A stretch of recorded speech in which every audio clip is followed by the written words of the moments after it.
Welcome back students to my class. और पिछले lectures में हम लोगों ने एयर पोल्यूशन कवर किया था, उसके प्रिवेंटिव मेजर्स भी हम लोगों ने कुछ पढ़े थे और ये जानने की कोशिश की थी कि इंडोर पोल्यूशन कैसे होता है, आउटडोर एयर पोल्यूशन कैसे होता है। और हम लोगों ने कुछ मेथड्स देखे थे कि किस तरह से हम एयर पोल्यूशन को कंट्रोल कर सकते हैं।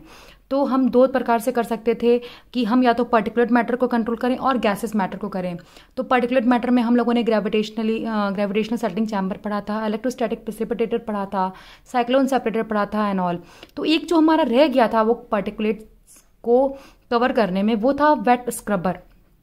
ठीक है, तो या वेट कलेक्टर आप कह सकते हैं। तो वेट कलेक्टर 3 सेक्शंस में डिवाइडेड था। पहला था स्प्रे टावर, दूसरा था वेंचुरी स्क्रबर और तीसरा था आपका क्या, तीसरा आपका जो चीज था वो था साइक्लोन स्क्रबर। ठीक है, तो चलिए हम फटाफट एक एक करके इसको पढ़ते हैं। तो स्प्रे टावर जो आपका ये जो वेट कलेक्टर जो मेथड है, वेट कलेक्टर मेथड में हम जनरली क्या करते हैं कि जो भी हमारा पॉल्यूटेड स्ट्रीम होती है उसमें के जो पर्टिकुलेट मैटर होते हैं उनको हम वाटर से क्या करते हैं, वाटर ड्रॉपलेट से कंबाइन करते हैं, फिर कोशिश करते हैं अपने एयर को क्लीन करने के लिए। तो ये जो हमारा स्प्रे टावर है, इसमें देखिए हमने क्या किया, हमने पहले ये पॉल्यूटेड गैस हमने यहां से इंसर्ट कराई। ठीक, अब ये आपका वाटर टावर था, यहां से आपने वाटर को इंसर्ट कराया। ये स्प्रे नोजल्स थे आपके, जिससे वाटर को स्प्रे में कन्वर्ट किया गया। और ये जैसे ही वाटर स्प्रे में कन्वर्ट हुआ, यहां से इनलेट कराई गई आपकी पॉल्यूटेड गैस को, जिसमें आपके पार्टिकुलेट कंटामिनेंट्स थे। फिर ये आपका जो पॉल्यूटेड गैस है यहां से इस वाटर ड्रॉपलेट से कंबाइन हुई और ग्रेविटेशनल फोर्स के अंडर आके यहां से आउट हो गई और यहां से आपकी क्या हुई, क्लीन एयर निकलना शुरू हो गई। मिस्ट एलिमिनेटर की थोड़ा बहुत अगर फॉगी कंडीशंस वगैरह जो ड्रॉपलेट्स वगैरह बन जाती है उनको रिमूव करने के लिए था। ठीक है, तो जनरली जो भी पर्टिकुलेट मैटर्स आपके 10 माइक्रोमीटर से ज्यादा थे उनके लिए ये हम यूज करते हैं। इनलेट कराते हैं गैस को, वाटर इंसर्ट कराते हैं, स्प्रे फॉर्म में उसे कन्वर्ट करते हैं, फिर हमारी पॉल्यूटेड गैस उससे कंबाइन करती है और ग्रेविटेशनल फोर्स के अंडर वो downwards of the bottom of the spray tower वो इकट्ठा हो जाती है और क्लीन गैस आपकी यहां से निकलना शुरू हो जाती है। ठीक है, नेक्स्ट है आपका वेंचुरी स्क्रबर। जो आपका वेंचुरी स्क्रबर है वो बेसिकली सब माइक्रोन पार्टिकल्स को कवर करता है, 0.5 to generally I think so 0.5 to 5 micrometre. ये जो पर्टिकुलेट मैटर इस साइज के होते हैं उनको ये कवर करता है। इसके साथ एक थोड़ा सा कंडीशन ये है कि इससे जो हमें आउटपुट मिलता है उस आउटपुट को हम पुनः किसमें देते हैं, साइक्लोन सेपरेटर में। यानी यहां से जो हमें आउटपुट मिल रहा है वो ड्रॉपलेट्स को, देखिए हमने इसमें ये नहीं लिखा कि output for the particulate matter, हमने लिखा है आउटपुट फॉर लिक्विड ड्रॉपलेट्स। उस ड्रॉपलेट को हम कहां लेके भेजते हैं, साइक्लोन सेपरेटर में, जहां पे पुनः सेंट्रीफ्यूगल फोर्स का एक्शन होता है और फिर हमारी जो गैस है वो क्लीन होती है। इसमें हमने क्या किया, वेंचुरी शेप का थ्रोट का हम एक स्ट्रक्चर लेते हैं। ये देखिए थ्रोट इसका ये है, गैस हम इंसर्ट कराते हैं। ठीक है, फिर यहां पे क्या होता है, ये थ्रोट ऑफ वेंचुरी है आपकी। अब हम क्या करते हैं, इसमें जो पॉल्यूटेड गैस की जो वेलोसिटी होती है वो 60 से 180 मीटर पर प्रति सेकंड की रखते हैं हम। जब ये फास्ट वेलोसिटी वाली गैस हमारी जो इंसर्ट होती है, ठीक है, ये हमारी क्या की, वाटर से यहां से हमने क्या किया, कंबाइन करती है स्प्रे नोजल से, यहां से वाटर से हमारी कंबाइन करी, कंबाइन करने के बाद वो यहां से बाहर आ गई। ये हमारा है सेटलिंग चैम्बर। ठीक, हमने इनलेट कराया, ये स्प्रे नोजल्स हमने लगाए हैं। ठीक है, वाटर इंसर्ट किया, स्प्रे वाटर ऐसे यहां से अपवर्ड में जाएगा। ठीक है, स्प्रे में क्या हो रहा था, वाटर आपका ऐसे आ रहा था और डाउनवर्ड जा रहा था। इसमें आपका वाटर यहां से इंसर्ट हुआ और अपवर्ड्स की तरफ जाता है और अपवर्ड ये स्प्रे आपके नोजल्स लगे हुए हैं। यहां से 60 और 180 मीटर प्रति सेकंड की स्पीड से आपकी गैस आती है। ये नोजल्स जो है एयर का ये वाटर प्रेशर छोड़ते हैं यहाँ पे। ठीक है, चूंकि हमने इसमें क्या कर रखा है, ऑटोमाइजेशन की प्रक्रिया होती है। ऑटोमाइजेशन का मतलब होता है कि पानी का आपके ड्रॉपलेट्स में टूटना। चूंकि आप जो गैस की स्ट्रीम है वो 60 से 180 मीटर प्रति सेकंड की रफ्तार से भेजते हो, तो जब वो वाटर से टकराती है तो वो एटोमाइजेशन होता है और वो वाटर ड्रॉपलेट्स में चेंज हो जाते हैं। फिर ये इम्प्योरिटी वाला लिक्विड ड्रॉपलेट आपका यहाँ से हम ले लेते हैं, फिर इसको कहाँ देते हैं, साइक्लोन सेपरेटर में। साइक्लोन सेपरेटर में इसको हम प्रोवाइड करते हैं, वहां पे सेंट्रीफ्यूगल फोर्स का एक्शन इस पे होता है और आपका जो वाटर है वो सेंट्रीफ्यूगल फोर्स से आपके जो पर्टिकुलर मैटर है वो नीचे बैठ जाते हैं और आपका गैस वो है अपवर्ड्स निकल आती है। तो इसमें हमारा एक एडिशनल काम हो रहा था कि पहले हम इनलेट कराएं गैस को, फिर वाटर से कंबाइन कराएं, स्पीड जो है अपने पोल्यूटेड गैस की स्ट्रीम को 8 से 180 मीटर प्रति सेकंड की स्पीड पे रखें, फिर जो आउटपुट हमें लिक्विड ड्रॉपलेट्स के फॉर्म में मिल रहा है फिर उसे हम क्या भेजें, साइक्लोन सेपरेटर में भेजें।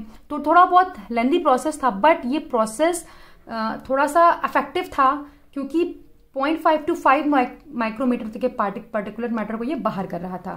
थोड़ी बहुत दिक्कतें थी कि हमें इसके आउटपुट को साइक्लोन सेपरेटर को देना पड़ता था, लेकिन बाकी कुछ नहीं था। आपने 60 to 180 मीटर प्रति सेकंड की स्पीड से यहाँ पे गैस को भेजा, यहाँ से वाटर इंसर्ट कराया, स्प्रे नोजल्स आपके वाटर को उसने एटमाइज किया, एटमाइज करने के बाद उसे ड्रॉपलेट में बदला, ये गैस उससे कंबाइन करी और ये लिक्विड ड्रॉपलेट्स हम लोगों ने बाहर ले लिया।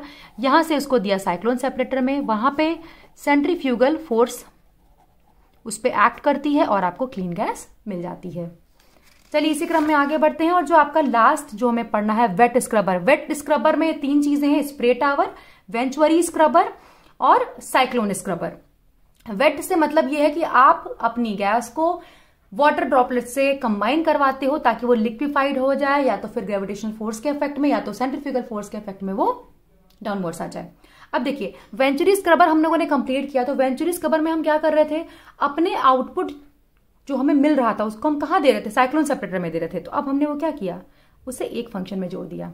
देखिए कैसे, हमने यहां से इनलेट कराई पॉल्यूटेड गैस को, ठीक, यहां से हमने वाटर प्रेशर दिया, यहां से गैस एंटर कर रही है, यहां से वाटर एंटर कर रहा है, ये हमारे स्प्रे नोजल्स हैं, ठीक है, हाई प्रेशर स्प्रे नोजल्स हैं, बहुत तेज से ये स्प्रे करते हैं जेट ऑफ स्ट्रीम, फिर हमारी ये पॉल्यूटेड गैस इस स्ट्रीम से कंबाइन होती है, ठीक, ड्रॉपलेट्स हमारे क्या होते हैं, फिर ड्रॉपलेट्स हमारे क्या होते हैं, उससे कंबाइन हो जाते हैं। सेंट्रीफ्यूगल क्या करता है, सारे पार्टिकल्स को वॉल्स की तरफ फेंक देता है यहां पे ऐसे, ठीक, और ये सारा आपका जो वाटर है जिसमें पर्टिकुलर मैटर कंबाइन हुए हैं वो नीचे आ जाते हैं और क्लीन गैस आपको यहां से बाहर मिल जाती है। तो देखिए वेंचुरी स्क्रबर में हम लोगों ने स्प्रे नोजल का भी इस्तेमाल किया था और आउटपुट को साइक्लोन सेपरेटर में दे रहे थे। अब हम क्या कर रहे हैं, हमने एक ही डिवाइस में कंबाइन कर लिया और हमने उसका नाम रखा वेंचुरी स्क्रबर का स्क्रबर और साइक्लोन सेपरेटर का साइक्लोन, क्योंकि साइक्लोनिक इफेक्ट कर रहे हैं, सेंट्रीफ्यूगल एक्शन का इस पे हम काम कराते हैं। क्या करते हैं, यहां से इनलेट कराते हैं अपनी पॉल्यूटेड गैस को, यहां से हम इनलेट कराते हैं वाटर को। ये स्प्रे नोजल्स हमारे हाई प्रेशर स्प्रे नोजल्स हैं जो कि हमारे इस वाटर के इनलेट को कन्वर्ट करते हैं स्प्रे में। हमारा ये पॉल्यूटेड गैस इस स्प्रे से कंबाइन होता है और सेंट्रीफ्यूगल फोर्स से क्या होता है कि हमारा जो हमारी गैस होती है, जो वाटर ड्रॉपलेट्स होते हैं वो वॉल्स की तरफ फिका जाते हैं और डाउनवर्ड्स की तरफ चले आते हैं और हमारी क्लीन गैस आपको यहां बाहर रिसीव होना शुरू हो जाती है, ठीक है। तो ये आपके मेथड्स थे कि किस तरह से आप एयर पोल्यूशन को डिवाइसेस के द्वारा कंट्रोल करोगे। आपने ग्रेविटेशनल सेटलिंग चैम्बर यूज किया, आपने इलेक्ट्रोस्टैटिक प्रेसिपिटेटर यूज किया, आपने वेट कलेक्टर्स एस्टैब्लिश किए ताकि आप पर्टिकुलेट मैटर्स को वाटर ड्रॉपलेट से कंबाइन कर करके उसे भारी बना के डाउनवर्ड्स की तरफ प्रेशर करो ताकि क्लीन एयर बाहर निकल जाए। अब आइए और तरीके हम पढ़ते हैं कि किस तरह से हम अपने मैनमेड एक्टिविटीज का इस्तेमाल करके किस तरह से हम एयर पोल्यूशन को कंट्रोल करते हैं। तो उसमें था diffusion of pollutants in air. तो डिफ्यूजन ऑफ पोल्यूटेंट्स में क्या था, देखिए जब तक आपकी जो भी पोल्यूशन की मेन स्ट्रीम है या सोर्स है अगर वो लिमिटेड अमाउंट में पोल्यूशन कर रही है तो कोई प्रॉब्लम नहीं है, हमारा एटमॉस्फेयर सेल्फ सफिशिएंट है, अपर एटमॉस्फेयर सेल्फ सफिशिएंट है कि वो उस पर्टिकुलेट मैटर को क्या करेगा, वाटर ड्रॉपलेट से जो हमारे वातावरण में नमी रहती है उससे कंबाइन करके डाउनवर्ड लेवल पे ले आएगा, बट उतनी इफेक्टिव लेवल पे नहीं आ पाता, थोड़ा सा हार्मफुल इफेक्ट्स कम कर देता है। परंतु अगर हमारी जो चिमनीज हैं, इंडस्ट्रीज हैं, फैक्ट्रीज हैं, वो हाई लेवल के पोल्यूशन को जनरेट करती हैं, तो हम क्या करते हैं, जो भी हमारी फैक्ट्रीज वगैरह इंस्टॉल की गई हैं उससे उसके नियरेस्ट में, अब अगर मेरी फैक्ट्री की हाइट 11 फीट की है तो सपोज कीजिए 14 फीट की हाइट पे हम स्टैक्स लगा देते हैं जो कि अपर एटमॉस्फेयर को इंसर्ट कर दें। ये स्टैक्स हमारे क्या करते हैं, उन पोल्यूटेड गैसेस को लेकर उन्हें न्यूट्रलाइज करते हैं, ड्रॉपलेट से कंबाइन कर करके उनके इफेक्ट को कम करते हैं, ठीक है। तो ये है आपका diffusion of pollutants in air, कि आप जो आपके सोर्स है जहां से पोल्यूशन हो रहा है, एयर पोल्यूशन हो रहा है, वहां पे आप नियरेस्ट उस पोल्यूशन वाले सोर्स से 2.5 फीट से ऊंचा, लगभग अगर वो 11 फीट का सोर्स आपका है फैक्ट्री की चिमनी, तो 14 फीट की लंबाई वाला स्टैक लगा दीजिए ताकि वो अपर एटमॉस्फेयर को इंसर्ट करे और फिर वहां पे आपकी जो गैस है उसको न्यूट्रलाइज करते हुए चला जाए। ठीक है, तो आप क्या कर रहे हैं, पोल्यूटेंट्स को एयर में ही डिफ्यूज कर दे रहे हैं। ठीक है, दूसरा है आपका वेजिटेशन। वेजिटेशन से मतलब ये है कि भाई ग्रीन वेजीज एंड ऑल। ठीक है, तो आप क्या कर रहे हो, प्लांट्स आपको पता है they are a good source of oxygen, they intake carbon dioxide and other harmful gases. तो हमारे बहुत सारे प्लांट्स की ऐसी स्पीशीज हैं जो कि बहुत कंट्रीब्यूट करती हैं हमारा ऑक्सीजन मतलब एयर को प्यूरिफाई करने में। हमारे पास काफी ऐसे प्लांट्स हैं जो हम इंडोर भी लगाते हैं अपने घरों में, आउटडोर भी यूज करते हैं, जिससे हमारी जो एयर है वो प्यूरिफाई होती है। तो सब ज्यादा आप वेजिटेशन करिए, प्लांट्स को लगाइए ताकि वो CO2 को यूटिलाइज करें, नाइट्रोजन डाइऑक्साइड को यूटिलाइज करें और फ्रेश ऑक्सीजन आपको प्रोवाइड करें। जोनिंग हमारी ये जो अर्बन सिटीज हैं इनमें एक जोनिंग की प्रक्रिया आजकल चलाई जा रही है, जिसमें आप जोन वाइज डिवाइड कर देते हो कि this is an industrial zone, this is a residential zone, this is a commercial zone. तो उसमें आप क्या करिए कि आप इंडस्ट्रियल एरियाज को शहर से दूर, क्राउड से दूर एस्टैब्लिश करिए ताकि वो हार्मफुल इफेक्ट्स वहां तक आते आते मिनिमाइज हो जाएं।